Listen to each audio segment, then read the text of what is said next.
This meeting is being recorded. Good evening. We'll call to order the June 1st, 2022 Ashland Parks and Recreation Commission Zoom meeting. And as we have no one waiting for to provide public comment, we'll go right into the agenda. And the first item on the agenda is Livable Ashland Alliance with the progress report. I don't see our guests here. If that's the case, we could go on to the next item. I'm bringing them in. I'm sorry about that, Commissioner Okay. Lund. I'm bringing them in right now. Okay.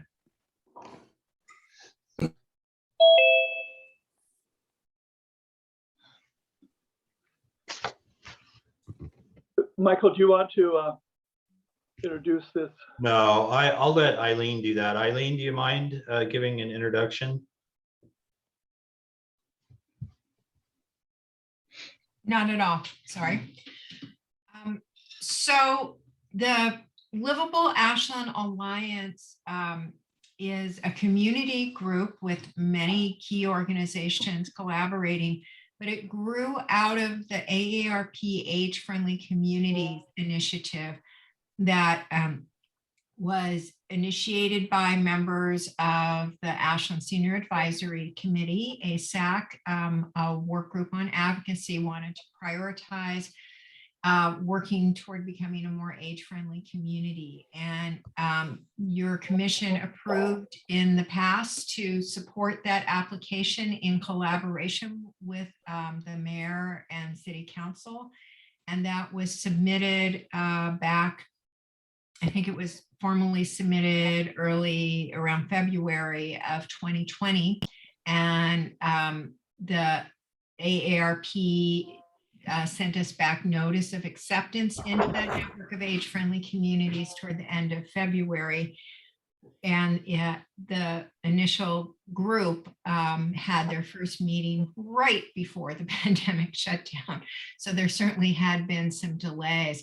But thanks to Sandy Tice and Ann Valegia as co-chairs, they have really developed a very robust group of community members representing many agencies. And Sandy and Ann are here tonight to give you a progress report that's already been shared in writing with AARP. So with that, I'll turn it over. So thank you, Eileen. I'm Sandy, and I'm going to begin. Some of what Eileen said in introduction, I was going to say also, so I will not repeat. One of the things that we have been, are required to do within AARP is to present a report to them, and that's after the initial one. And we did do that in May of this year. Earlier in May, and I believe you have a copy of that. So we are calling ourselves Livable Ashland Alliance, an all age friendly city. And the emphasis is on all ages. It's important to us that this is not just seniors, that we are considering people of all ages in it being an all age friendly city. So we are a group of stakeholders and individuals, and our steering committee is composed of different members, and I will not necessarily mention names, but organizations they represent. Ann and I are currently co-chairing that group.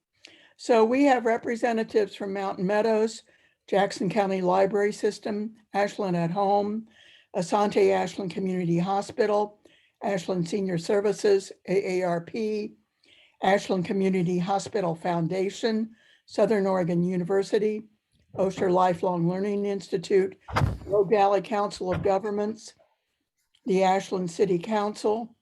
We formerly had representation from the YMCA.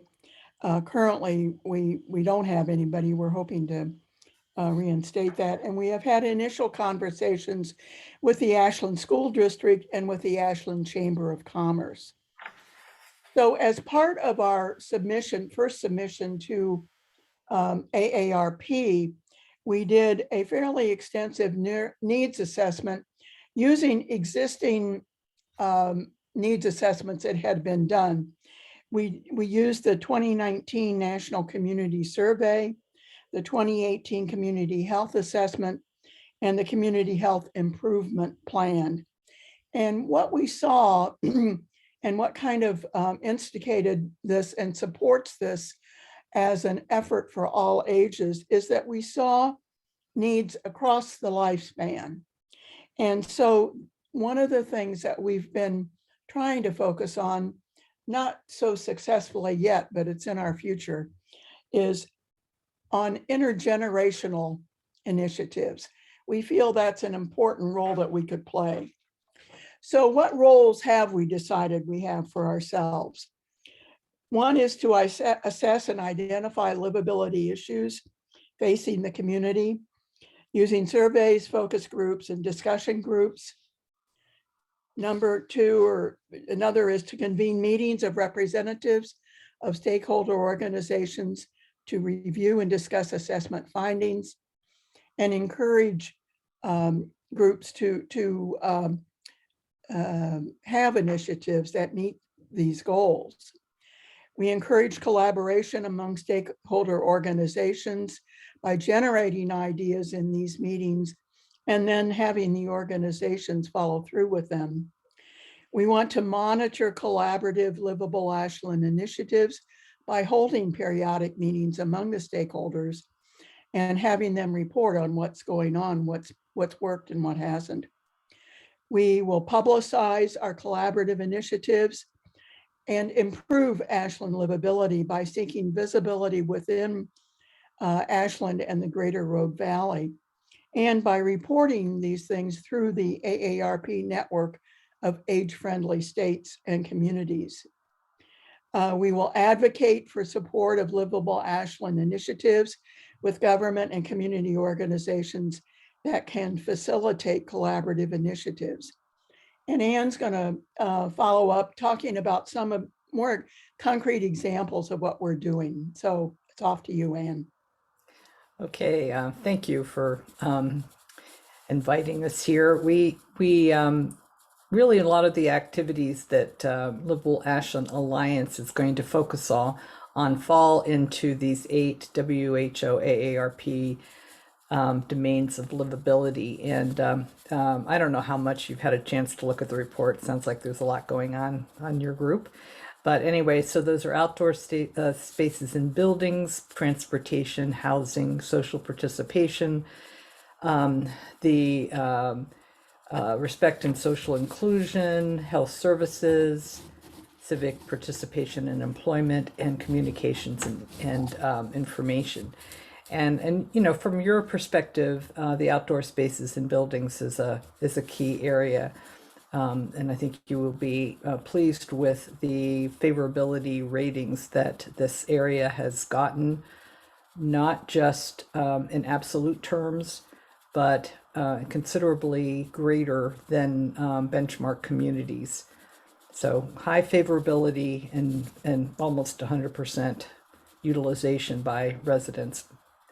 Anyway, so with these in mind, we've been looking for both potential and actual initiatives.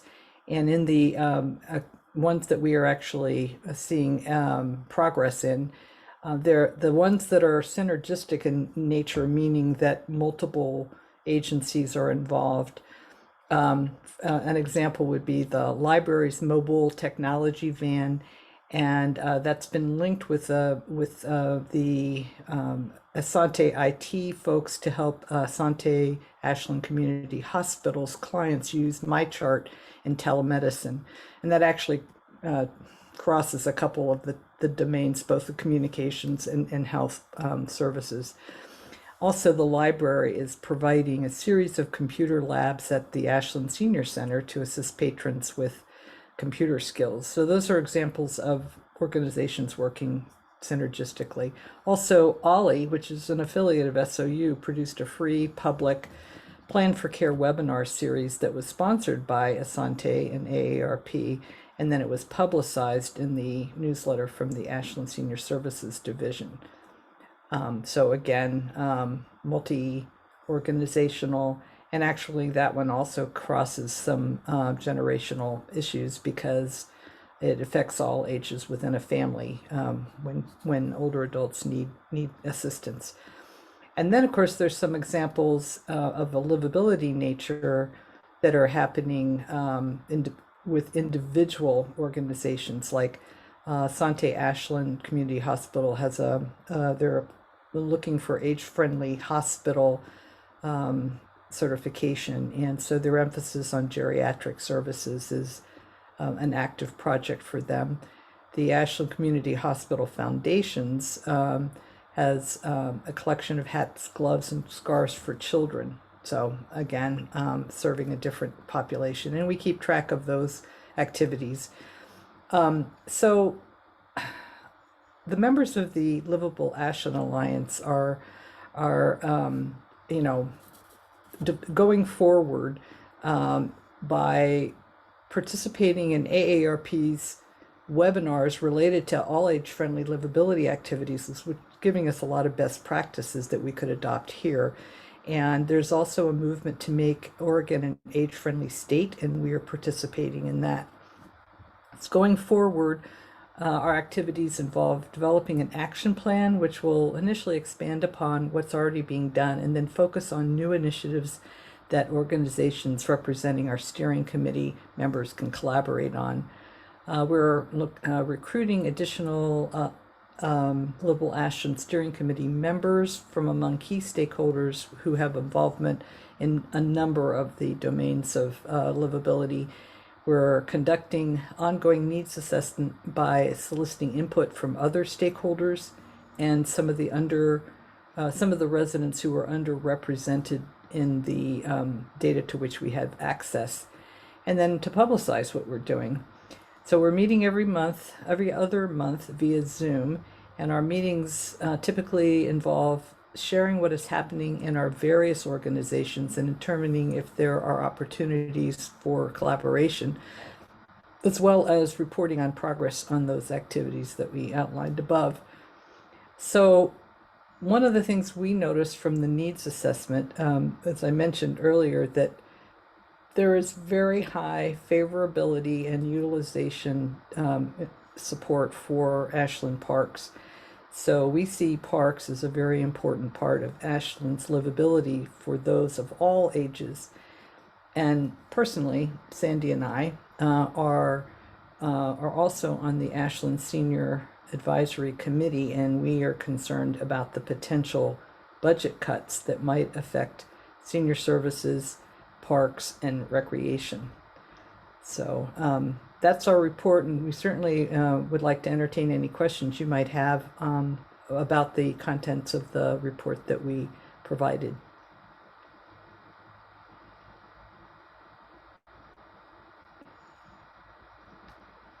So are there any questions? Commissioner Bell, go ahead. I think one of the things that you described, and I don't know if it's possible to summarize it, but you described a survey process that you'd gone through for people to, I guess, identify their own priorities. Okay, the city of Ashland has generally every other year purchased a survey called the National Citizen Survey Ashland Livability Report. And we relied heavily on that in our needs assessment to find out how various domains are interpreted by citizens of Ashland. So, and that actually, since that report was done in 2019, it preceded some of the really significant things that have happened with regard to the fire and the pandemic. And so we had asked for the survey to, as had been budgeted, to go forth in 2021, and that did not happen. I'm assuming it succumbed to budget cuts, but it would have been really helpful to have an assessment of Ashland's livability at that point in time, and in contrast with the 2019 data. And so is that, when you say budget cuts, was the money for the survey put forward by the city in the past or by, oh, it came from the city? By the city.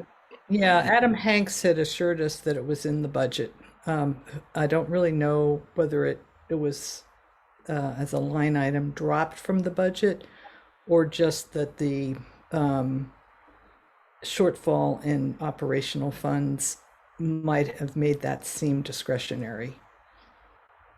Okay, or whether maybe it's been rolled into this, I mean, I don't know, this is speculative, but perhaps the idea had been rolled into the current survey the city council is sending out. It's quite different. It would be very, this is Very very much more complex Yeah. than whatever that's going to be, which we, It's, oh yeah, the citizen, National Citizen Survey looks at probably hundreds of dimensions and stratifies the responses by age and income and race and things like that. And it also it's a representative sample. It's, you know, it's a random, or like a, you know, 1,500 postcards go out, and then they do a weighting by age and things like that to be representative of Ashlanders as a whole. And then probably more significantly is that these responses are shown versus benchmark cities. So like I say, you take the 96% utilization of parks, this is across the board by everybody, and that is not only extraordinarily high, but this utilization is way higher than benchmark cities. So it has a lot of value in assessing how people feel about various city functions. In fact, that one there's a 94% favorability under governance, meaning they evaluate the governance of the city parks at 94%. And again, higher than benchmark cities. Okay, good to know. Thank you. are there any other questions? Comments? I'm sorry we don't have updated survey information, I guess is one comment. Yeah, we are very sorry we don't have that also. Go ahead, Commissioner Lewis. Yeah, you mentioned my chart, IT help for the senior center, I'm assuming. And I guess my question is, since it's intergenerational, there's probably families that would need some of that as well. And so I think it's, you know, for me, it's an amazing healthcare tool that you know, 10 years ago didn't exist probably, but now it's like something that is really important in my system. So you would hope that you get everybody on board, you know, who can't get on board. There were really two things that were happening with the library's DART van, which is a mobile technology thing. So the one involving Asante is really all ages. Okay. You know, equipping them for utilization of telemedicine and MyChart. The computer labs through the Ashland Senior Services program is obviously it's targeted at the patrons at the senior center. But you're right, Jim. Everybody needs to be able to use MyChart and telemedicine well. Yeah. Other questions? Yes, Commissioner Eldridge. You're on mute. Thanks.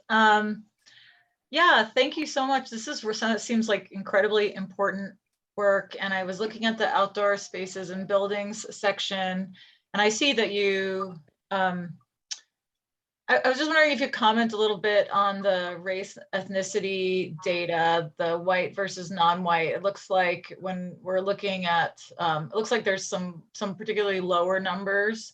And you note that is an area for further research, as well as usage of spaces by those 18 to 34 or those with disabilities. And that speaks, very well to some of the DEI initiatives that Ashland Parks and Rec has been trying to focus on. So I just was wondering if you had any further comments or thoughts along those lines. Yeah, the reason those racial and ethnic boxes are grayed out is because one of the things from the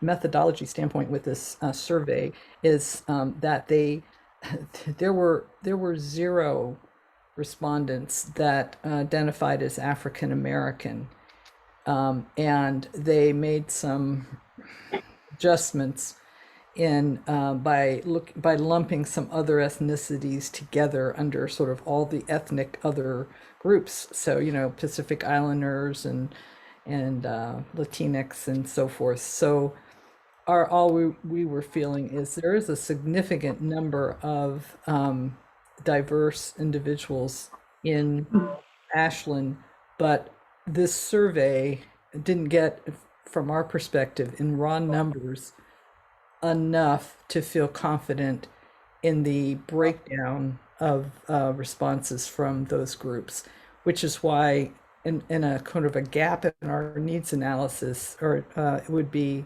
to do some focus groups and other devices to find out more about the needs of those populations. So you see those big swings and differences, and I'm just saying, take that with a grain of salt. We need to do more research. Yeah. Thank you. I was wondering about that.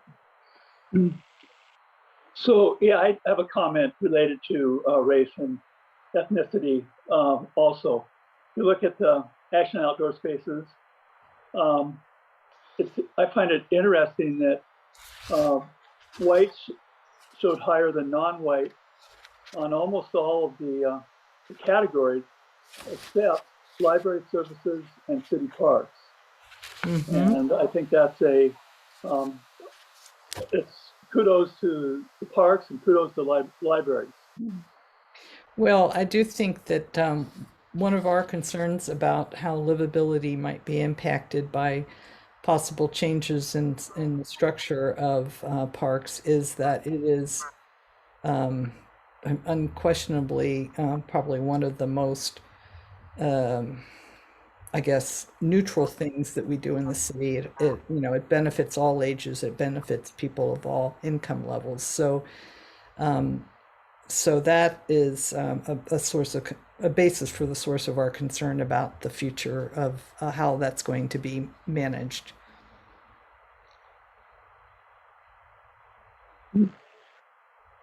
Well, if there aren't any other comments, I just want to thank you for coming and presenting this and providing us with your written material and also the data from the National Community Survey. So thank you very much. You're welcome. And if you'd ever like to come visit our meetings, you're very welcome. Just let us know and we'll send you the information. You'd be very welcome. Commissioner Eldridge. Yes, and just will you be presenting some of this to City Council as well? Because certainly the other aspects of this clearly are should be of concern to them. We plan to do that. They have requested, 2 of the commissioners have requested that we be on an agenda, but we do not have a date yet. And I've spoken individually. Well, actually, Sandy and I both spoke with one of the commissioners about, actually several of the commissioners, about the work of the Livable Ashland Alliance, and Stephanie Seffinger is on the steering committee, and then Eileen, of course, represents APRC on the steering committee. But and I've had conversations with Mayor Akins about that. They were all sent the report. They just haven't scheduled us for any kind of group presentation. For clarity, I think you mean councilors, not commissioners. Yes, you're right. Thank you.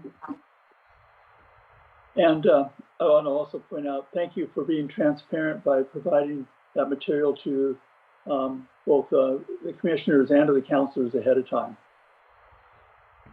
Yep. So thank you very Welcome. much. And really appreciate this, and we'll look forward to hearing about your wins in the future. Great, thank you.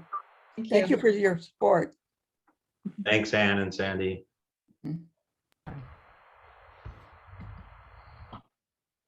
Okay, next on the agenda. This is an update on last week's city council meetings on strategic choices. Director Black will present. Okay. So I sent out an email, or the background on this, the staff report, kind of identified a couple of key areas. I want to go over those today. I'm going to use the city manager's presentation. I'm not going to give his presentation, but I'm going to use the data or the information that he presented, and then we can talk about it. I'm sure some of the commissioners, if not all, have questions about the information, how it was presented, what it means, and so on. Some of the big things I want to talk about tonight are the food and beverage tax and the status of that funding that is supposed to be coming our way in July, to fund us about $2 million that's going into parks for the next fiscal year. About the budget cuts and the related deficit, or the deficit and the related budget cuts, and that relationship, and also the structure of the deficit and what that looks like, and what's making that deficit the $3 million that's being reported. The city manager also talked about committees, and the city is going through a process where they are trying to look at prioritizing which committees will stay versus go, become ad hoc, and so on. I just want to go over this really quick, and we're going to talk about that next week as well, but I'll talk about that when we get to that point. And then the org chart as well, and I think those last two are switched. The org chart will come first, and then committees. And when we talk about org chart, we'll talk about staffing and vacancies and all of those types of things. I don't plan on taking 2 days to do this, but the meetings that have happened so far happened in 2 days, and there's a third one coming. The city manager did not get through his entire presentation. The two key areas that are remaining are PERS liability accounting and the 2022-23 recommendations. And those are the recommendations, supposedly are the culmination, it'll culminate the entire, actually, I'm saying that wrong. At the culmination of the presentation, he is going to recommend, I guess, a group of recommendations that cover everything that he presented over the 3 days that he presented. So we're still looking forward to that. That has not happened, so we don't know what the end looks like just yet, and what all the recommendations are. We have some snippets into what is being proposed, but we don't know exactly what all the recommendations are. So with that, I want to share my screen. Okay, Yeah. do you know when is that last meeting? Has that been scheduled? Do we know when it is? Yes. Sean, could you just check on that to make sure it's the business meeting, not the work session? I don't think it has, at least when I talked to the city recorder this afternoon, she said it had not been decided when it was going to be. I think it's on the agenda for the 7th, but Sean, could you check the city's website while we're going through this and then update us? Yes. Yes. Okay, thank you. So I'm going to share screen, and we're gonna go through this presentation a little bit. I'm not gonna do the entire presentation. I'm not doing any presentation. I'm not gonna go through every page of it though. So this here just kind of shows you where we got to, or where he got to, and he got to right here. So the two things remaining are PERS liability and the recommendations. So moving on, I think I have to erase that. If my screen doesn't scroll, please let me know. Like right now, it's not scrolling. Oh, there we go. Scroll. Oh, Okay. Okay. So sorry. Okay. We'll give it a second for it to slow down and because so I'm stopped at budget deficit status. Is that the screen you're seeing? Okay. So the city manager presented this right off the bat and said that the current deficit estimate is about $1 million, and then he brought into play a food and beverage tax reallocation. And the food and beverage tax reallocation is actually on the next screen. But this $3 million is what is being purported as the budget deficit. The $1 million, I believe, is coming from the city's adopted budget, which stated that the city needed to cut $1 million out of their budget or increase $1 million in revenue. The $2 million is new, and that has everything to do with the food and beverage tax. So he went over a little bit of history with food and beverage tax. And frankly, I've been going over a lot of history with food and beverage tax lately myself. And 1993, it's true that there was a tax. It was 1% or 1 cent on a dollar. And that was enacted. I looked at the margins today of how it was voted in. I think it was 4,600 yes and 3,900 no. So it wasn't like a landslide. And I believe in 93, there was a lot of hard work that went into getting that adopted. But the idea was to have money dedicated to purchasing more land for open space and parks. And you've heard Commissioner Lant talk about where we were back in this time and how there was an initiative that went forward to provide parks within a quarter mile, to increase our trails, and really just increase the quality of life for people in Ashland through parks. And I think we can see the result of that with the number of parks we have, but also with the survey, that national community survey that was just talked about, and the level of satisfaction in the community with parks. In 2009, the wastewater debt was added, and I can't say if that's the correct date or not, but I assume it is.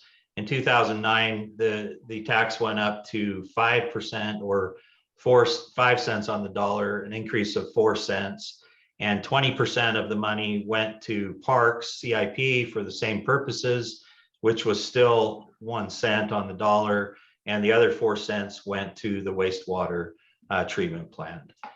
And in 2016, there was an update that increased the percentage for parks to 25%. It also allowed for parks to use the money for maintenance, and which was different from before, and it was a change in the language. So the percentage increased, and then the authorized uses changed for the money. And then one of the reasons why this happened was also so that the city could put in the ordinance that once the wastewater treatment debt was paid off, that the remaining 75% of the food and beverage tax could be split between appropriate or authorized uses according to the ordinance. And there was only 2 authorized uses according to the ordinance. There still is only 2. And that was for the streets fund and for parks. So parks receives no less than 25%, and the streets can receive up to 75%. But parks could also receive up to that additional 75% as well, which we are receiving in the coming year, according to the council action that has already taken place. Commissioner Lant? Yes, I wanted to point out that you were right when you were stumbling over the year 2009. That is an incorrect year. That increased in the 90s, not 2009.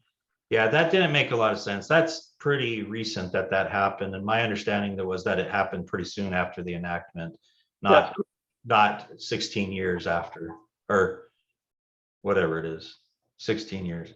So, anyways, now let's get to the meat of this, what the issue really is. The issue is that the city manager has interpreted and he has stated this, and I think some of you have heard this, that he believes that the food and beverage tax was inappropriately dedicated to Parks and Recreation for maintenance. And he brings up this section of the code, which this is actually not 3.344, it's 4.340.020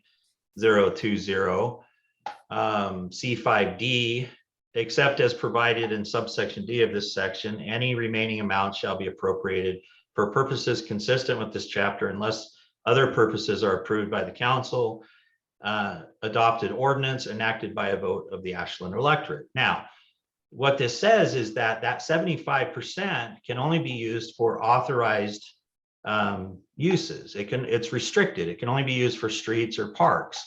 And this is being brought up as the reason why it's not appropriate for parks to be given this money. I think there's two levels here. One is there's an argument that we can't be using the money for maintenance. I believe that's an incorrect argument.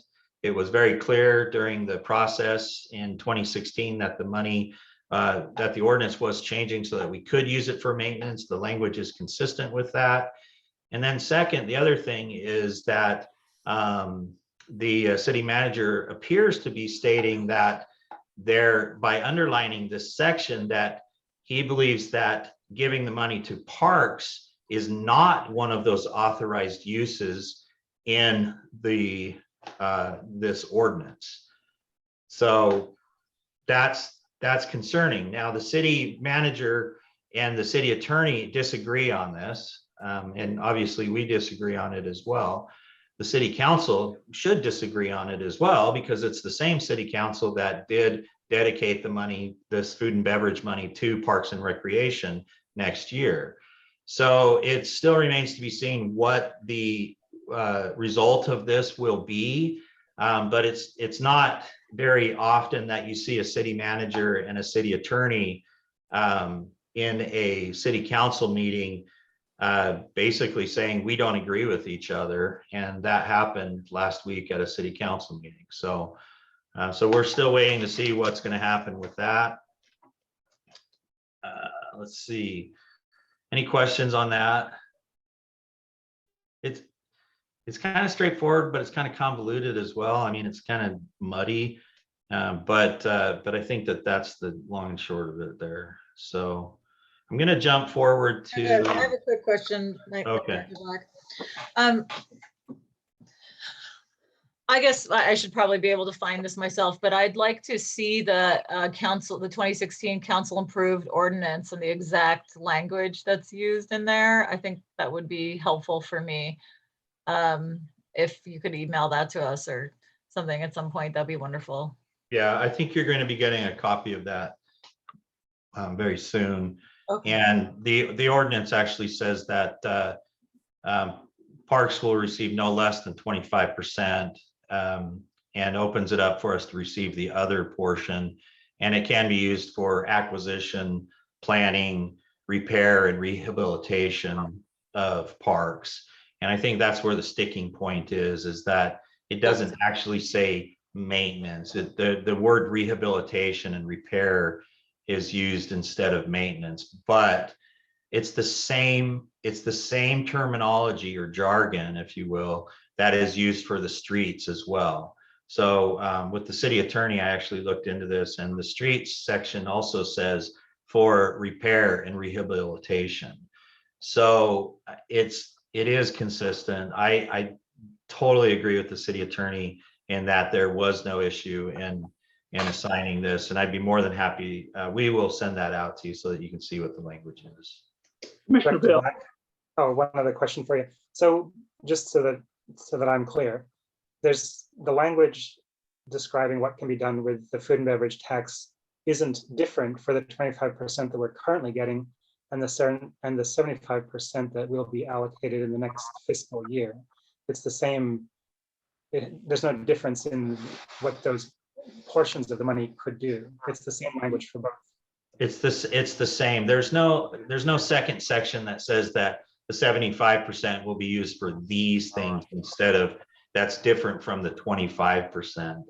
Can I just point out, though, that when the city council approved that $2 million from food and beverage to 75% going to parks, it was approved with the understanding that it would be used for operating expenses. And the ordinance was, when it went to the voters in 2016, it was advertised as being used for maintenance. The city attorney at the time decided to use the term repair and rehabilitation. And that's what made it into the ordinance. And it has been interpreted up until this year that the operations of Ashland Parks and Recreation are consistent with repair and rehabilitation. So. And just further on that, it's also, even at this point, there's only one person, no entity, no other person, only one person is saying that that $2 million cannot be used for operating expenses. That's the city manager. There's no one else is saying that. This, from my perspective, is a manufactured budget deficit. Commissioner So. Redmond. Go ahead, Commissioner. Well, you can answer that or respond to that, Michael, if you want. So when Commissioner Lantz says that it's manufactured, the total budget deficit is reported at $3 million. If $2 million wasn't being taken from parks, and then a big hole of $2 million was being created, the deficit would only be that $1 million.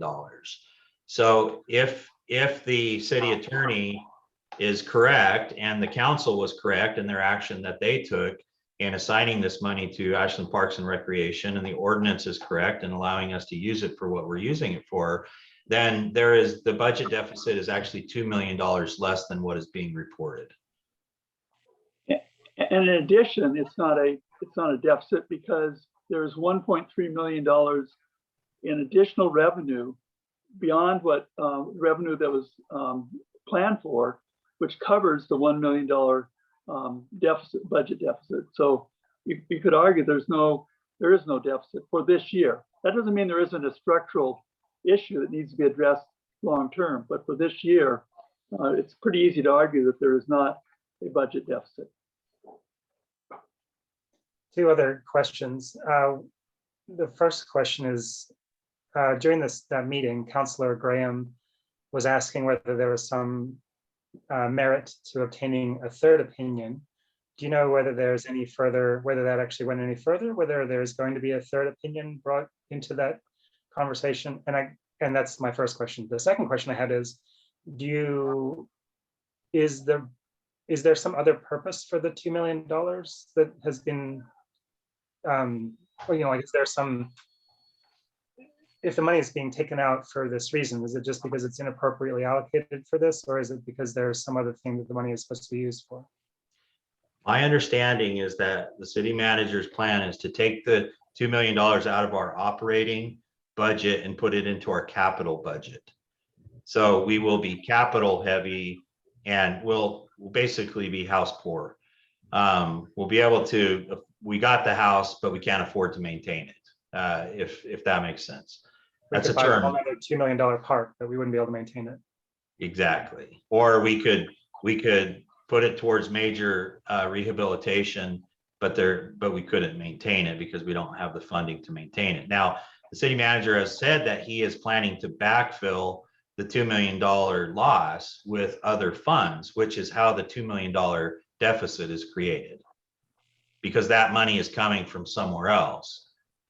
So you got money moving around, and the $2 million going into our CIP, although it's welcome. I mean, we could put it towards the pool, we could put it towards different things, but really we're trying to keep the lights on. We're trying to keep things moving forward and keeping the programs going right now.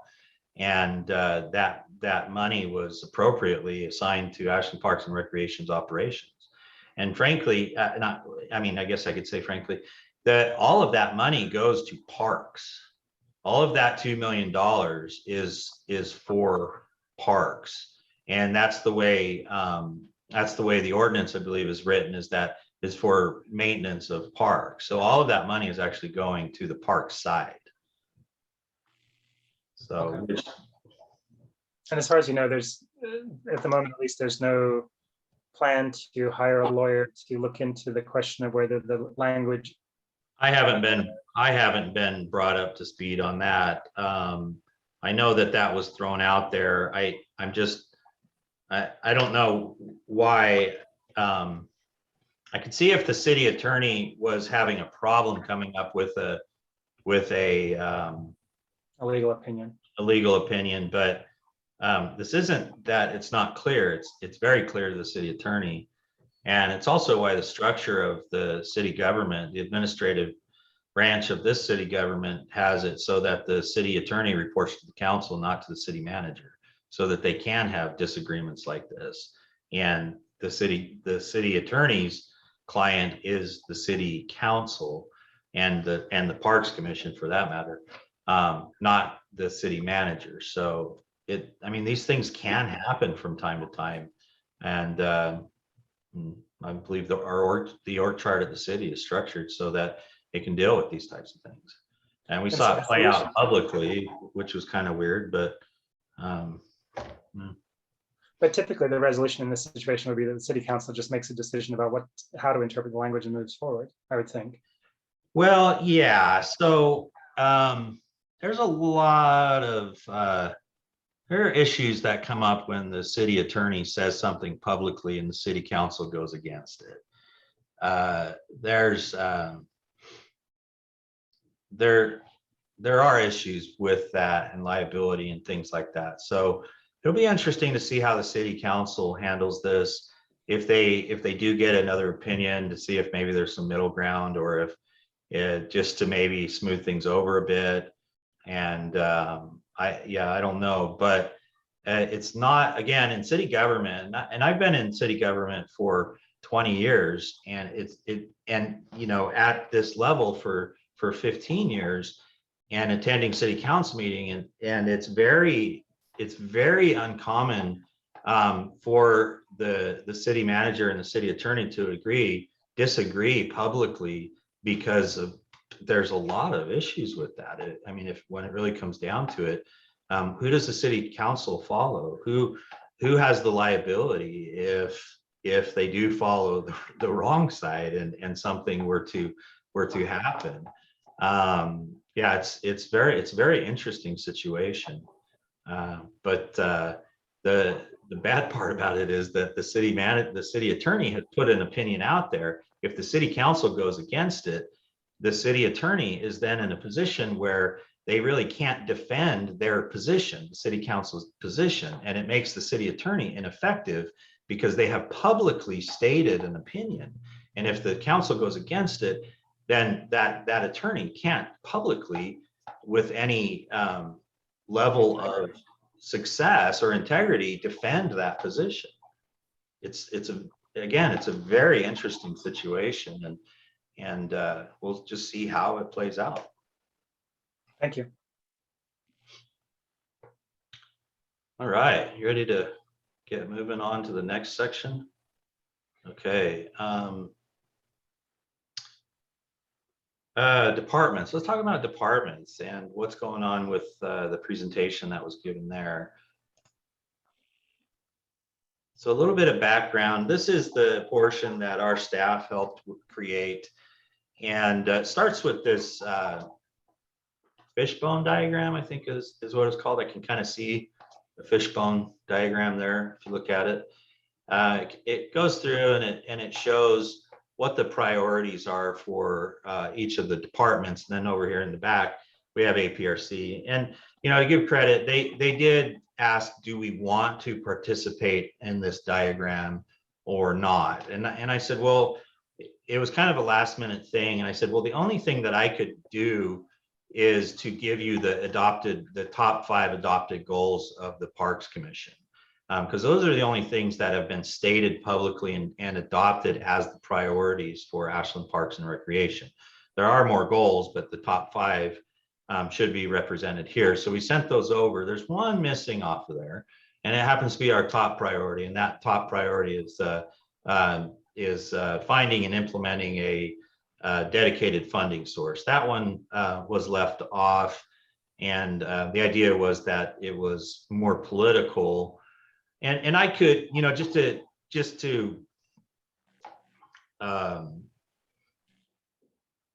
give a little credit. I do see that where none of the departments have anything on here that's really, well, I don't know. I haven't gone through every one of them. That's a political thing. And I could see how maybe he was thinking, well, this is more of an administrative thing, and that's more of a Parks Commission thing. And so I honestly don't know. I wasn't consulted about it. So I would just say that it makes sense that our goals might be different because we aren't a department. We're elected body of a very unique commission. yeah. And what I meant to say is in defense. So, but I wasn't privy to the discussion. So, but in defense, I could say, yeah, I could see how maybe you want to just keep it clean to where it's just more administrative accomplishments as opposed to what it has been shaping out recently to be more of a political initiative. So take that for what it's worth. All right, so there's a lot of things going on in here. This slide, he talked about how many employees there are. This includes approximately 30 to 40 Parks and Rec and street temp positions. Now, we don't have 30 to 40 temp positions at any one time, but we could have 15, temp positions during the ice rink season or swim season, and stuff like that. So we don't count those as FTEs. So I'm not sure how they counted those because our org chart doesn't count them. Or maybe we're going to see in a minute how it is counted. But the 245 apparently includes 30 to 40 FTEs that are temp positions. And if Sean, feel free to jump in here at any time if I'm getting this wrong. Sean helped create this portion, or Sean helped design this portion. It was created by the city manager's office. And Dorinda did as well. The department budget FTEs, they actually don't show over here, but on the other side here, we've got what are the represented unions and how many people we have in management and confidential, and then how many are in Parks and Rec. That 34.75, those are non-represented employees. There are several who are management / confidential in that group, and none of those are represented by a union at this time. I thought that this graph was interesting, and some of the comments were interesting around this graph. And if you remember, this is when Sabrina Cotta was presenting, and she's the assistant city manager. And I was talking about the turnover rates, and the Parks doesn't have a super high turnover rate. And remember, when you're looking at these numbers, they're percentages and not persons. So it's not 18 people and it's not 6 people, it's 18% and 6%.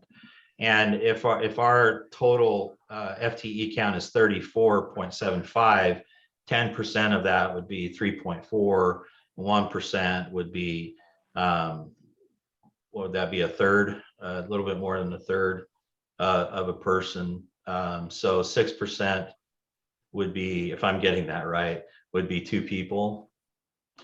So that's what we're looking at, is some turnover. We've experienced some turnover. Others have experienced a lot of turnover, and there have been mass exoduses in the past. And 2021 was a big year for people leaving, especially in admin. Where is admin? City manager's office, HR, legal, and courts. That's where you see that 54% turnover. Sabrina mentioned that, it's parks, and I think fire was the other one that she was crediting for keeping the trend lower. But a lot of the departments are experiencing a lot of turnover. And, we could go through the reasons for that. I don't know what the reasons are, but I can tell you, if you start looking into the city of Ashland and the employees, a lot of things become apparent. most of the employees don't live inside the city. So, it's a livability thing and an affordability thing. And I'm not saying that's the reason why there's turnover, but there's a lot of factors that can lead to turnover. And when you have a majority of your employees who live outside of the city, I think that could be a factor. A lot of political turmoil can be a factor. A lot of change within the organization can be a factor. There's a lot of different things, but I think with Parks and Recreation, I think we've been pretty stable. But it is true, more than half of our employees live outside of the city of Ashland. So this is an org chart that shows the entire city, and it shows functional divisions. And Ashland Parks and Recreation is off on this side over here. These green boxes up here are elected officials as per charter. And so it goes from the charter and the voters over to Ashland Parks and Recreation, and then me, and then all of the employees in our different divisions. And then the rest of the city functions, as you can see here. The city manager is right here, and you can see the city attorney is here. You can see that division there, how I was talking about before. That city attorney is not under the city manager's office. All right, I'm not gonna go through all of these. If you were watching the presentation, they kind of went through ours really quick. I'm gonna go through a little slower. Finance department, I wish it showed on here what the FTE count was, but finance isn't that big. Human resources is just a couple of people. Courts looks like 2.5.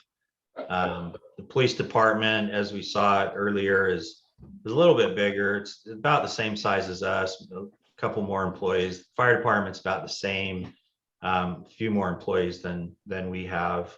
But if you look at the red are the positions that have been eliminated or haven't been filled because of lack of funding. And you can see on the police department, there's an officer on each shift that has been eliminated because of funding. There's a few positions in the fire department, but it looks like just one firefighter on the A shift and a couple of the fire marshal and a deputy fire marshal. The old fire marshal is now the fire chief, so he moved up into that position when the old fire chief left.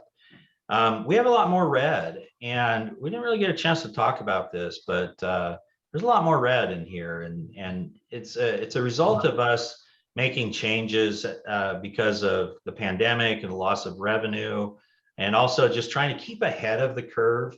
I think sometimes it gets lost in people's minds when we're talking about the cuts that are coming, and I'll show you the cut that's coming, and I think most of you know it's $350,000 with the current deficit as it's described.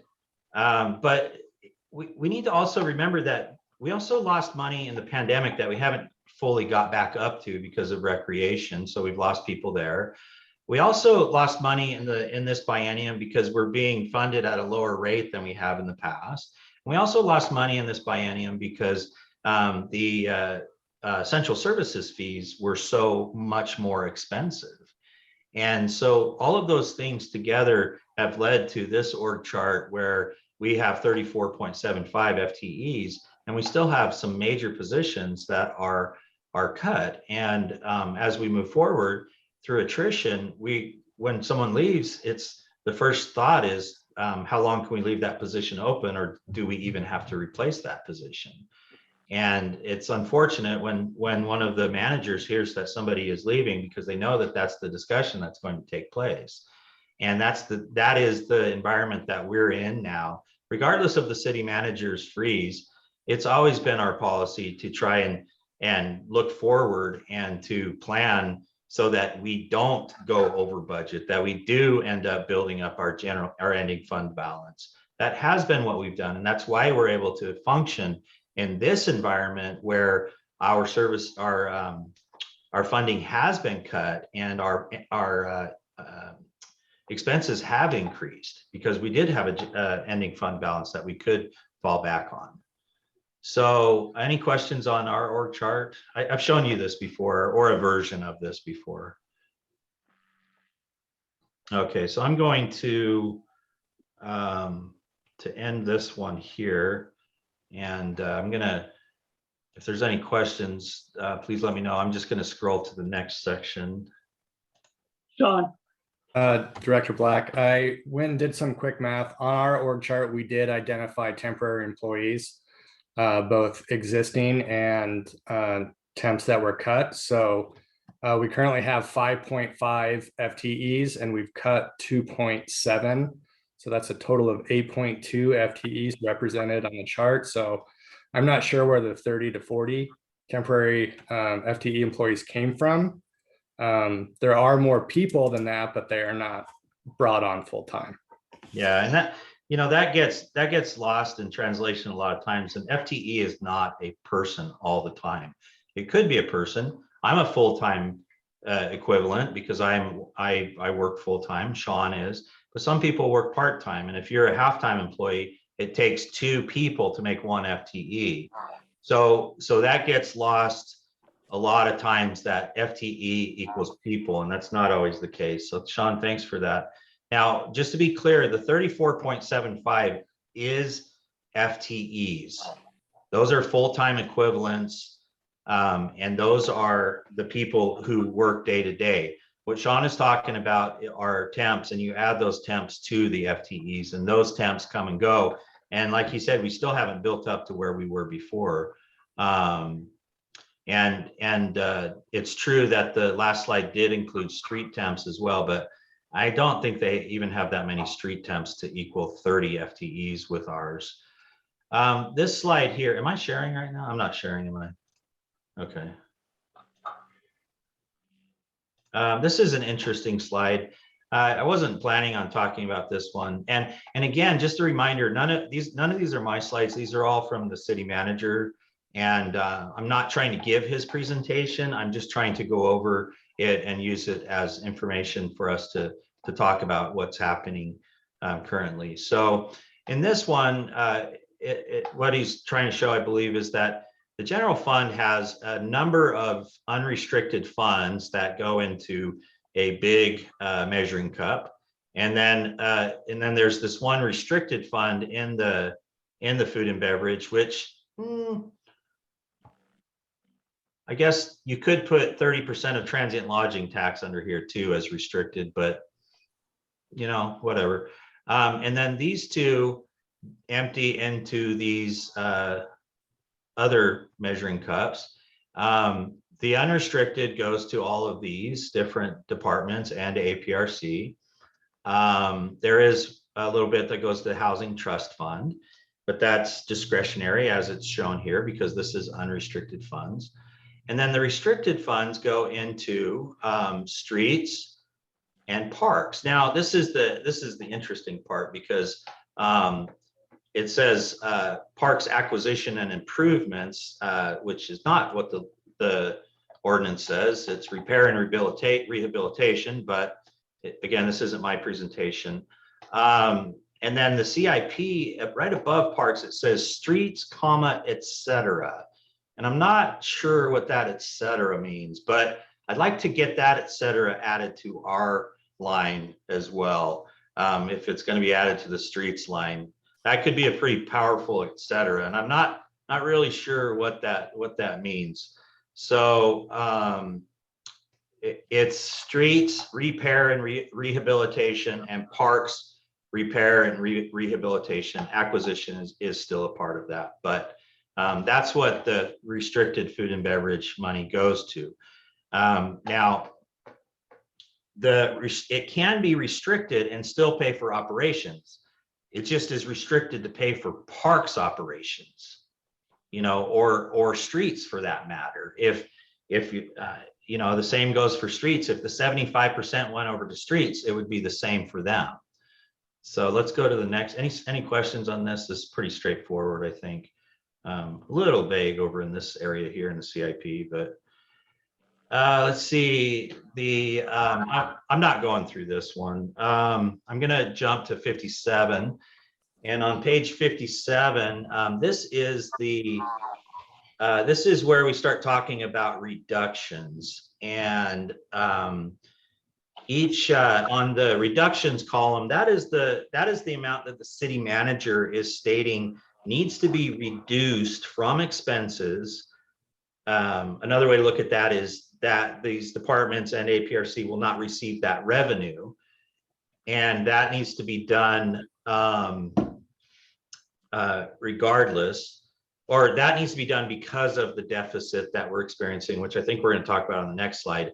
And then there's the vacancy slide. And this one was a little bit harder to get, but from what I understand, the vacancy slide is just a representation of what a department or APRC would end up at the end of the year saving in open positions. Now, generally, open positions, a department head would leave a position open, or if a position was hard to fill, the money would be budgeted for that, and that money would just stay in the personnel budget. And if you didn't spend that, then at the end of the year, you could roll that into your ending fund balance and move that forward so that you had a contingency in the upcoming years. What's happening here is the city is saying if you have vacancies going forward, you have to give that money back to the general fund. It won't go into your ending fund balance. Now, the flip side of that is if you don't have vacancies, and this is what we heard from the finance director, if you don't have vacancies, don't worry about it. We'll find the money to fund you if you don't end up saving $140,000 for us, or $200,000 for police, or $220,000 for fire. Don't worry about it. We will backfill that with some other money. So it's just we think this is how much we're going to save over here, but if we don't worry about it. We'll backfill it with something else. The reductions column, on the other hand, is money that has to be cut. And so if we go through this, the city council has to cut $24,000. That didn't go over very well. Municipal court, administration both have to cut some money. And remember, municipal court is not a big budget. If you recall, when we talked about that, I think there was 2.5 FTEs. So $59,000 percentage wise, I'm not really sure how much that is of their budget, but it could be 10% of their budget. I'm not 100% sure what their budget is. But administration's a little bit bigger, higher paid employees, so 28,000 for them. City attorney, no cut. City recorder, no cut. Innovation and technology. Is that what IT stands for? I always thought it stood for internet thingy, but just kidding. Information. I'm just kidding. Information technology. So that's from a show. It's sorry, bad joke. But human resources, $27,000. Which again, human resources isn't a big department, so that could be 10%. I don't really know. I doubt it. It's probably more like 5%. Finance, that's a pretty big cut in finance, but the biggest cut by far is Parks and Recreation, $350,000. Now, some of those departments are a lot smaller than us, but the ones that are similar in size to us and use as much or more general fund dollars than we do are police and fire. And they don't have to cut anything. And I'm not harping on police and fire. If you recall, I've said many times very publicly that that's usually what happens in cities is they're going to fund police and fire before they fund parks, because they go into that traditional definition of public health, safety, and welfare. I think we could argue that parks also provide public health, safety, and welfare in a different way, obviously. But the way the current administration is looking is that they are not required to cut anything, and I'm not holding that against them. But Parks and Recreation looks like we're cutting $350,000 out of our budget. Now, there's this asterisk here, and this was an interesting thing as well. It says includes marketing / communications officer transition of $70,000 from TLT, Parks and Rec reduction offset. So that is kind of nebulous in my mind, and I'm just gonna take off a share here for a second. It kind of sounds like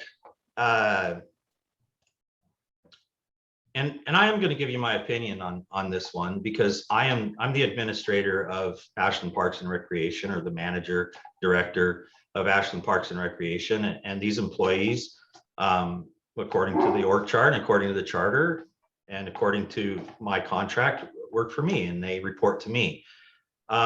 This position is a position that we've had for a long time, and it's been held by the same person for a long period of time. And this person does a lot of advertising for Parks and Recreation, but a lot for recreation, a lot for travel and tourism as well. There's a lot of partnerships that have been built over the years, and this person has built up an ability to market the way that we need to market, and to represent us the way that we need to be represented, to help build our brand, to get us out there on the different social media sites and things like that, and has been very successful at it, and has also helped make our website, sorry.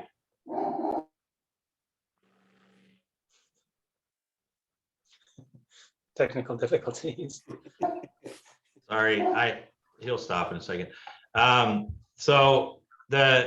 She's done a really good job. She's done a really good job. And unfortunately, because of that, the city manager has stated that as the reason that he wants to take her and put her into the city, because she has done such a good job for Ashland Parks and Recreation, and the city is lacking so much on their end with these same types of things, that they want to split this person in half and take half of it over to admin at the city and half of it be in parks.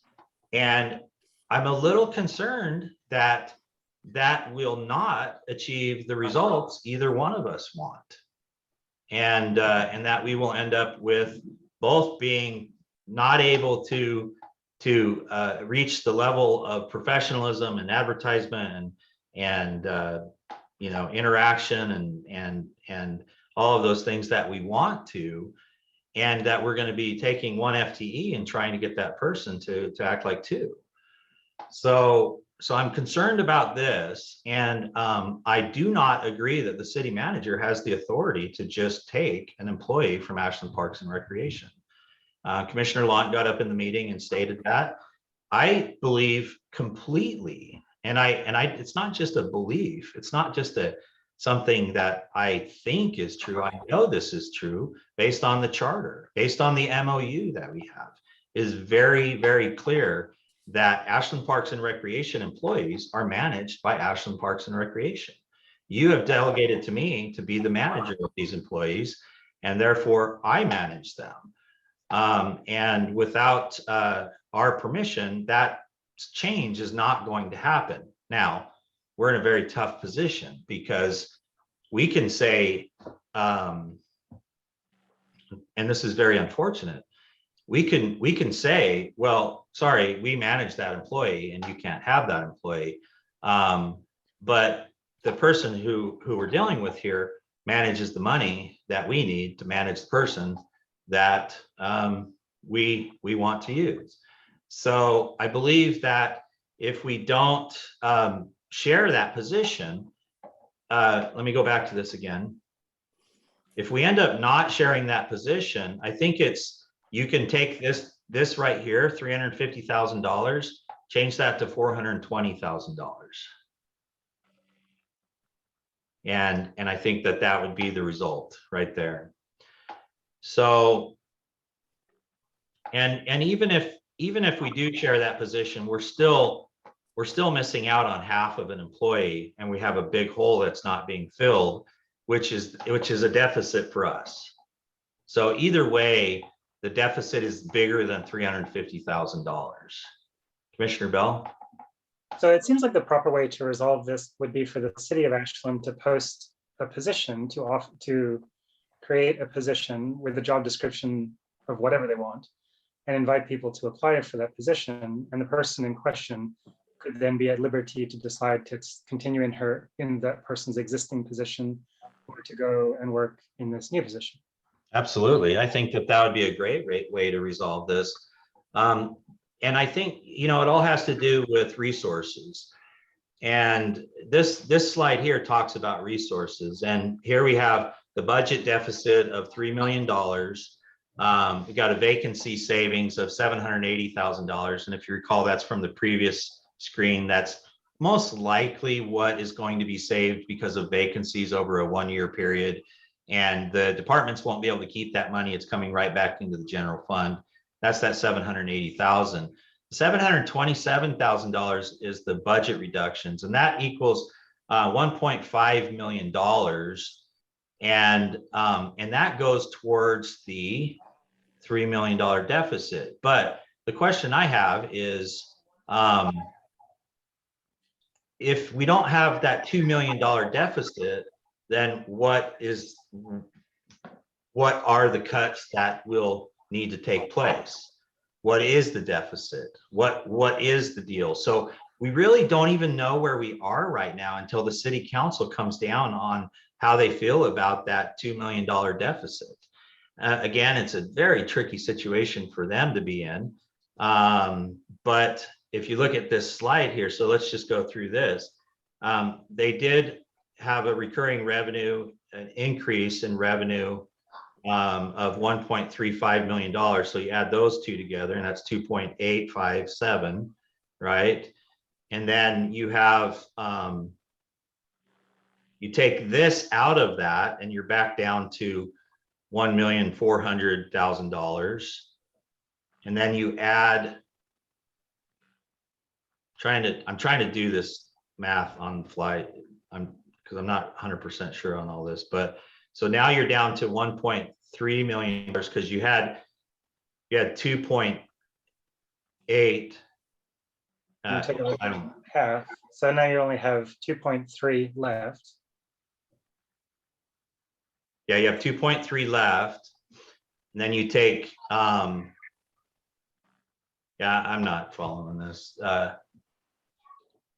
So can anybody explain this? I know over here, we end up at the bottom at $2.3 million. That's what it looks like. Yep. Yeah. Over here, the money is coming from. It looks like you're going to wind up with a $300,000 surplus. And I don't know what the emergency reserve means. That's the money. That's the money that goes into the one-time. Yeah, I'm just gonna stop because I'd have to speculate from here, and I obviously don't know what everything means on this slide, so I'm not going to try and speculate on it any further than I already have. So I can add up this column. I think this is pretty clear. I'm not sure what's going on over here, and I think we would need the presenter to explain that. Michael, can I say something? Sure. I'm a finance guy, and I sat through the budget process. And I find this slide completely unuseful and confusing. So don't feel bad that you can't interpret it. But there are a couple of things. I sat through all 8 of the 9 hours last week of this, and there are a couple of things stand out as big picture items without getting lost in all the weeds. One is, you already touched on it, that we had a $1 million challenge that was added to the budget recommendation from the budget committee to cut $1 million out and leave it up to staff to figure out where to get it. The $2 million extra, that is merely an assertion by the city manager and has no basis other than his assertion that that the interpretation of the former administration, the Adam Hanks and Melanie Purcell and David Lohman, through not objecting to it, that we could use, now that I'm on this commission, that we could use the food and beverage money as operating capital was somehow not legitimate. And so that's an assertion, and I don't believe the council has agreed to that yet. And we know that the city attorney has not agreed to that. So that's one thing that's important in this whole context, which is it 1 or is it 3? And the 1 isn't even isn't substantiated. That was just something we gave them as a challenge. Now, that last slide on the right side shows, for some reason, a $2.6 million surplus. And then the city manager decides his pet project, and I agree, we need an enhanced emergency operations center operation or presence, but he's simply saying that, well, he thinks that we should reserve $2 million in an ending fund balance that we didn't think we had. So all of a sudden we go from having a big surplus to needing to cut across the board to balance the budget. So there's a whole lot of just opinions going on here that need to be sorted out. And I don't appreciate that, frankly, coming from the city manager, that he hasn't substantiated his opinions better before coming to council with this. So I'm going to leave it at that point. But I left my budget position back on the city budget committee thinking we had a very manageable 2-year budget, a biennium. And I made the point in those discussions that I didn't think we had a crisis. I thought we had a longer term challenge. I still don't think we have a budget crisis. We can call it manufactured, we can call it misinterpreted, whatever you want to call it, we're in pretty good shape. All of a sudden we have all this surplus in the ending balance in the general fund that we can apply to a one-time $2 million unofficial, it's not restricted funds, it's just been labeled as EOC money. So I think we have to be careful to back up to the big picture, which is we don't agree. A lot of people don't agree with the city manager's position, and he needs to do a lot more to substantiate it. Yeah, and if I can just say one thing on that, you had mentioned that Melanie Purcell and Adam Hanks and Dave Lohman had at least gone along with it and not objecting. And I just want to say they definitely did not take a passive role. It was a very active role. In fact, they recommended that this is how the money be used. And if we went back to the budget officer's report, it was their very specific recommendation that this is how the budget or how the money be used. Exactly. If I can just interrupt, Michael, I was only referring to Dave Lohman, who didn't make a statement that he supported it, but he also did not challenge it. Right. So the presumption is he had conferred with him and he agreed with it. So I don't want, no, I took Adam and Melanie's budget message to mean that they thought about it long and hard, and they decided it was a proper use of the funds. And that was part of the reason I decided to go along with it at the time. Yeah. Commissioner Bill, could you just let me add to that before we come to you?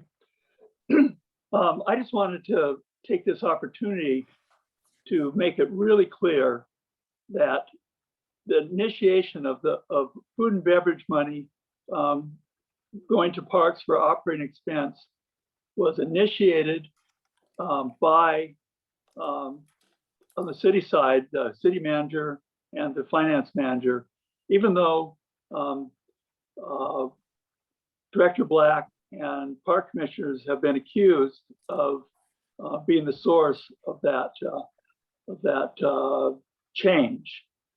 And I also want to point out that the idea was that the money from food and beverage for operating expenses would be exchanged dollar for dollar for general fund money, so that there would be no increase in parks funding. It was just coming from a different source. Thank you, Commissioner Bill. And I'm not sure that the discussion of the budget in detail is really finished exactly. What I was going to bring up was a related but slightly separate topic. So I'm happy to leave that until everybody else has. This meeting is being recorded. Anyhow, I'm also happy to bring it up now. It seems that so going all the way back to the fishbone diagram that the city manager Joe Lassard presented in his discussion. If you look at all the different bones on the fish, the only bone there that actually seems to be directly related to pragmatic action on climate change is under the APRC list of priorities. And the city manager is very keen to set up an emergency response center, but in addition to this, in addition to the fact that APRC seems to be the department or the group that is most closely focused on climate, it is also true that during the pandemic, APRC also took the lead in supporting the city of Ashland through that trial. And it seems to me that if the city manager is interested in setting up a new department or a new group that is in charge of emergency management, it strikes me that it might be appropriate for that to be housed under APRC, because we, for one thing, are very concerned about that, about climate change, which is the likely source of our next environmental challenge, and also because we have the most experience with practical management of something like the pandemic. And so, it's not budgeted this way and it's not set up in this way, but it seems that maybe a consideration for the future would be to set up the emergency response management system within APRC. Yeah, I'd have to disagree Good with luck that, but not because it's not I think there's a couple of things. I just want to just say for the record really quick, I don't think that we're the best to handle it. I think the fire department, the police department are, but I do want, to your point, Commissioner Bell, and I think this is very relevant to the situation. I think it gets overlooked, the role and the emergencies that we've gone through in the past couple of years and how they were handled. And I think the presentation the other night, I felt a little, I guess I'll just say torn, because I agree that, yeah, you should put more money towards this type of activity, but discounting or not mentioning the successes that we've had in managing emergencies over the past couple of years, I think was a big miss. And I really wish that would have happened. The other thing that gets kind of missed and jumbled in this whole thing is that when Kelly Matting was the city manager, the Department of Public Safety, I'll call it, police and fire, which is two departments, but they've been trying to get a EOC operations center for a long period of time, and she was struggling with the money and how to fund that when she was working on trying to fund the city hall, if you recall. This might be taking some of you back and you might recall some of this. And it was at that point in working with the city, which we have always tried to be problem solvers and part of the solution when dealing with the city. I personally offered to Kelly and the fire department and the police department that the Grove would make a good EOC, but not permanent. And in a town like this, it's not for me to decide whether there's a permanent EOC or not, but I saw a problem and I proposed a solution, and the city went down the road of making the Grove the emergency operations center and spent a considerable amount of money upgrading generators and putting in communication equipment and a lot of different things to make the Grove the emergency operations center. And I think it misses the mark when somebody says, unfortunately, we have to, I don't know how to put, again, I'm torn because I agree that there needs to be more emphasis on emergency preparation, but having an EOC and discounting that we've already made accommodations so that there could be an EOC in Ashland. And if there was a big enough emergency, could be set up, has a shower, has bathrooms, has places for people to sleep, it has all of those types of things, and would not be used for any other purpose during that time. And then to say that if we don't have our own EOC, the emergency might be over by the time we set up the tables. Well, wouldn't that be a great situation for the emergency to be done before you had time to set up a table? I mean, that would actually be a really good situation, I would think. And then also with practical experience, in the Alameda fire, and granted, Ashland was not as affected as other communities, but the onus for leadership and emergency operations was taken on by the county. And the County Emergency Operations Center was staffed by, and it was managed by John Vial, sorry, who was the Streets and Parks Director for Jackson County. And he did an amazing job. He had a lot of people working with him. In fact, Kelly Matting from the city of Medford was a big part of emergency operations. So, I think there was a lot that was missed in that discussion. And Commissioner Bell, to your credit, I appreciate that you brought up the role that we played, but I think this is more about professionals who actually come up with plans and things like that, and then also building our own emergency operations center. But I wanted to give you that background because it wasn't given before, and I, it'd be interesting, and I think the citizens should also would be interested to know that there has been money that has been spent on making the Grove an EOC. And I don't want to throw my peers under the bus and say they don't deserve an EOC, because they deserve an EOC just like we deserve a pool and those types of things. But we all are trying to make do with the resources that we have, and we haven't got our pool yet, so the resources are limited. Commissioner Bell.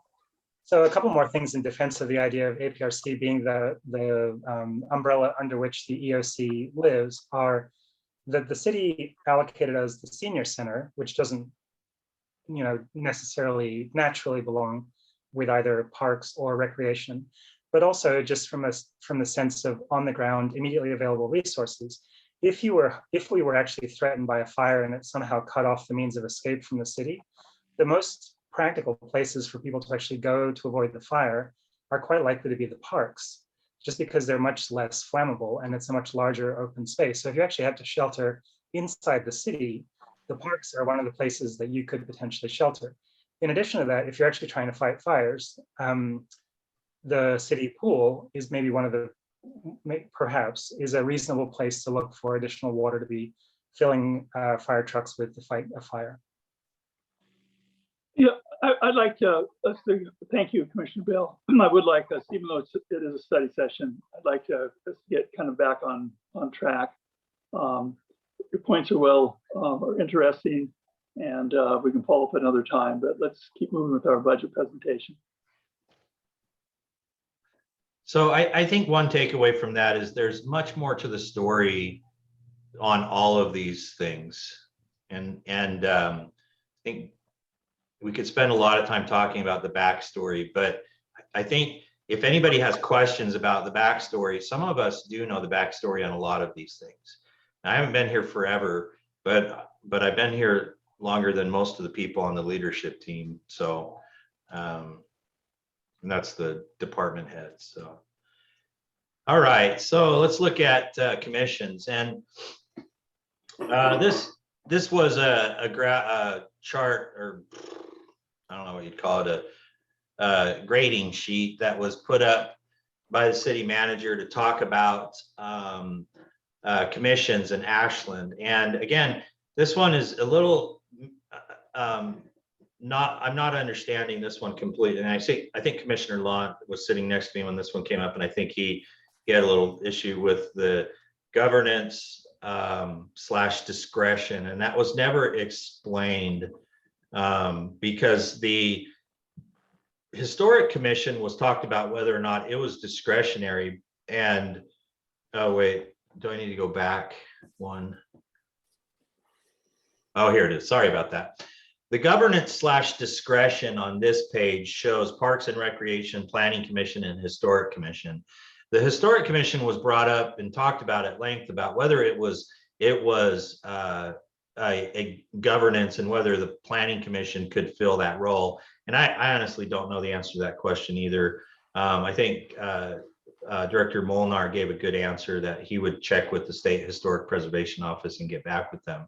But I'm not really sure what the / discretion means, because unless that means that it's at the discretion of the citizens in the charter, because Parks and Recreation is not discretionary at the level of administration in the city, but at the level of the electorate. Yes, the electorate could change the charter if they really wanted to, and change the way Parks and Recreation operates. So I do agree with that. Planning Commission is not discretionary. That's statutory and has to be provided by the city. And so that one's a little bit confusing. There were a lot of boards that were brought up. None of our committees are on here, and I want to talk about why that's the case. These commissions are city commissions, and the city commissions act different than the parks committees act. And the big difference is that these commissions, a lot of times, will just have an advisory position or a liaison position from the city council, and the commission actually operates on its own. And I've actually been in one of these commissions where the commission had interpreted that the liaison for the city council was not entitled to opine at the meeting, and that they were out of line and speaking up, and they were not part of the committee and were therefore not allowed to speak. I think that was a pretty hardcore interpretation or hardline interpretation, but it kind of outlines what the difference is. They're liaisons, they're not necessarily part of the committee. Now, Ashland Parks and Recreation committees are subcommittees. And except for in a couple of situations, all of the committees that we have are subcommittees, meaning that they are part of the commission. And there are two commissioners sitting on those subcommittees. And in some cases, there are some citizens sitting on those subcommittees as well, but they're doing the work of the Parks Commission and bringing that back to the Parks Commission. And there are similarities between the committees and boards at the city, but there are also many differences as well. So it's not apples to apples. The committees that we have that are where we have more of a liaison role would be the Bee City Subcommittee, the Forest Lands, and the Arts Commission. And Arts Commission truly is a liaison. I don't think that that's a voting position on the Arts Commission. But so that's the difference. Now, next week, we're going to talk about committees, subcommittees, and everything, and we'll get more into the detail on that.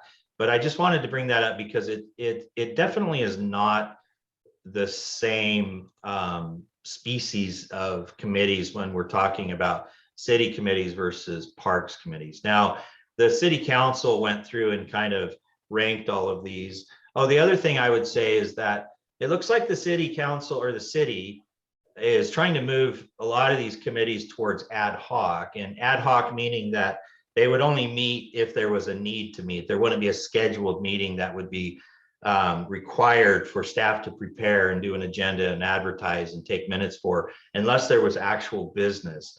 And most of our subcommittees already operate like that. That's something that we didn't need to be told to do. That's just something that subcommittees do because there's no reason to meet if we don't have business to conduct. So that's another distinction between the two. And I believe that was the end of what I wanted to talk about. And sorry to take so long, but it's not done yet. Well, I'm done, but I just want to close by saying this. We don't know. All I've given you is kind of some insight from my point of view, and then been able to talk with the commissioners and maybe not answer questions. Maybe there's more questions that came out of this, but the whole process isn't finished yet. The city manager still has to go through and finish his recommendations. I can't say what those recommendations are. Even if I knew, they could change by the time they're presented. So they probably have something to do with the budget numbers that were shown, the deficit that was shown, the moving around of money and things like that. And I would imagine the food and beverage tax, because that is not resolved. That does need to be resolved, and it needs to be resolved soon, because July 1st is only a month away. I mean, it's June 1st today. We're only a month away from July 1st, and we don't know where the funding is coming from for the next fiscal year. So, so I'm looking forward to hearing what the outcome is. I'm not pretending to understand or to have presented the city manager's presentation in the way that he would have. I'm just giving you my opinion, my thoughts, and the way that it was given and what I know about it. I definitely could have got some things wrong in there. And I think it's important for the commissioners to pay attention to this process, to come to the meeting if you do get a chance, and to also speak if you feel like you can, and also continue to. I think we're doing a pretty good job in managing, and we'll just continue to do that. So Sean, did you ever figure out the date for that meeting? According to the City of Ashland website, there's a study session scheduled for June 6th, but there's no agenda.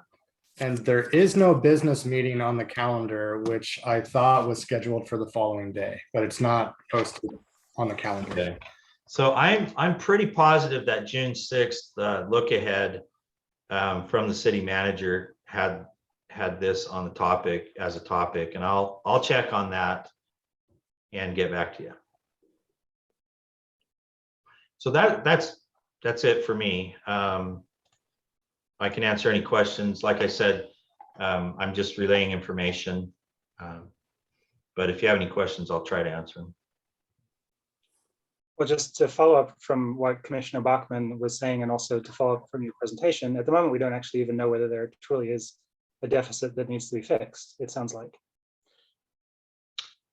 Hey, that's pretty accurate, yeah.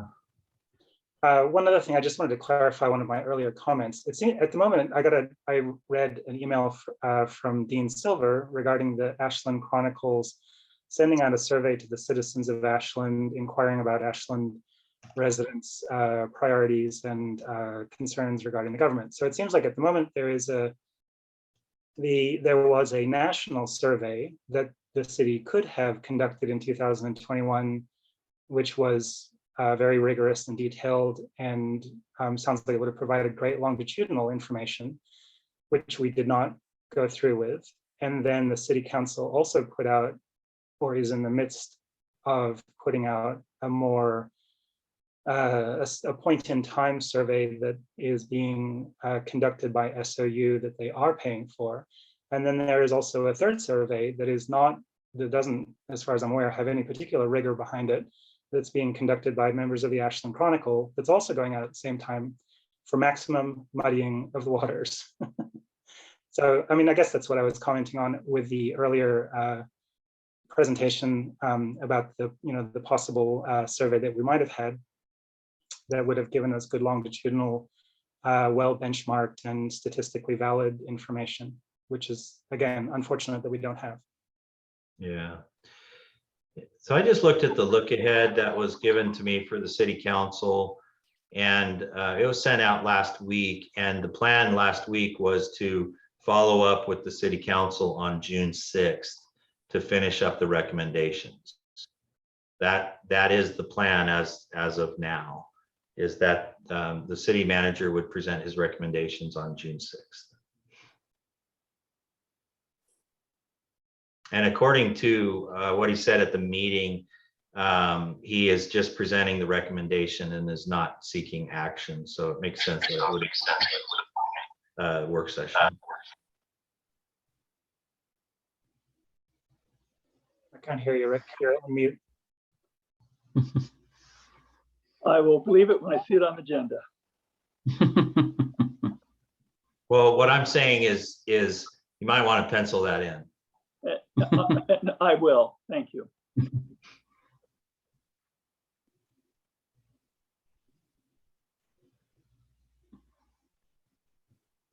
So I So, didn't have anything else planned Yeah. to talk about, so. so that's, unless there's other questions from commissioners, I think we're going to move on. Thank you for the lengthy, albeit very thorough presentation. Thank you. Thank you. Okay, next on the agenda is items from commissioners and staff, if there are any. Yeah, I think we have one item from our superintendent over senior services, Eileen Black. Thank you. I just want to let you know that I had the opportunity to apply for a small grant from the AARP Challenge Grant. It's actually a fund they use to encourage and sort of seed age-friendly community activities. And I applied for some improvements on the lawn out off the Ashland Senior Center deck that we use some for events.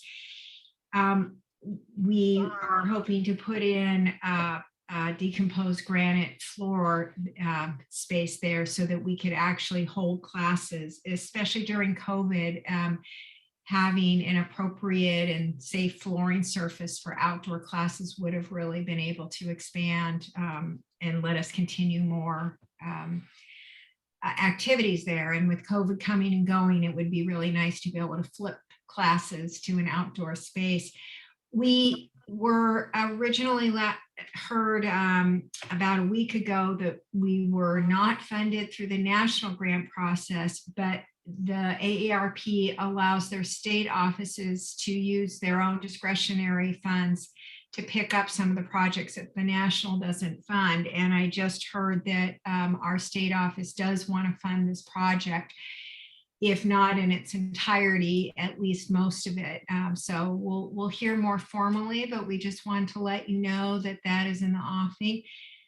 For those of you that aren't as familiar with that space, I think at least some of you have been to our events there at times, but that space has two really nice big shade trees that provide some shade in that area as well. In the long run, we would probably look for other funding to put a more comprehensive shade structure up, you know, similar to the kind of shade tents at the pool and such, but that turned out to be a little too costly for this very small opportunity. Just, I should mention that we had applied for $66,250, and I've been promised at least $5,000, if not the whole amount, through the state AARP. So, Congratulations. thanks. Thank you. Anything else from staff or commissioners? Well, hearing none, I'm going to adjourn the meeting. Thank you to all the participants. We've had a lot of food for thought tonight, and we'll see everybody next week. Is it a Zoom meeting next week too? You're muted. It is for now. We are trying to figure out the system at the city council chambers so that eventually we can do business meetings there, but Sean is still working on that. So we'll see everyone next Wednesday at 6 p.m. on Zoom, and thanks everybody for the participation, and good night. Thank you. Night. Bye-bye. Night.